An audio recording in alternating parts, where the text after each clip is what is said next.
Investigators believed the story of children who spent 3 days in a UFO. We've all heard these stories about flying saucers and how they use blue beams to abduct people. Usually these stories are told by people who, let's face it, are not credible. But the case we're going to tell today stands out in a big way. Stories about alien abductions appear on the internet almost every day. Everyone becomes an alien abductee. And if the stories of adults can be treated with a degree of skepticism, then the stories of children are unlikely to fool scientists and experts. The case that we will talk about is separate from these stories. After all, there were 4 contactors at once, and all were children. They were not on board a UFO for an hour or 2, but almost 3 days. This happened in Argentina in 1992. The investigator who was searching for the children later said the following words: "Adults lie, teenagers lie, kids couldn't make this stuff up. It's crazy, but I believe what they said. They were really on board a spaceship. They were describing cities they'd never been to.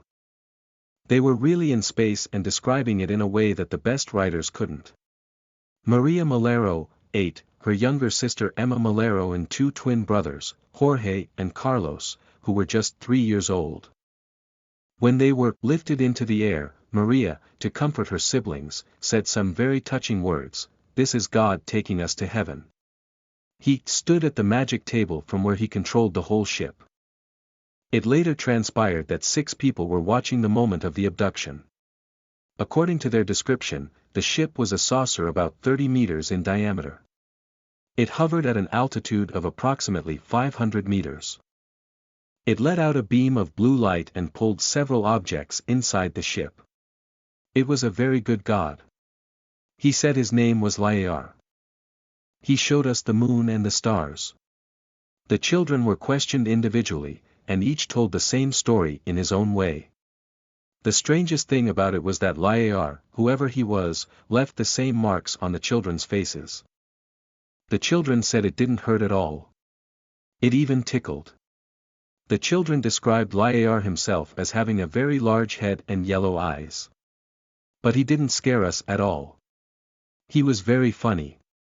He promised to bring us home. Said our lives would be a lot longer than the rest of the people's. We asked that our parents live long too, but he didn't say anything. We ate a lot, really, I don't know what it was. All the food was in 2 bags, very tasty. We ran around the ship a lot and looked out the window.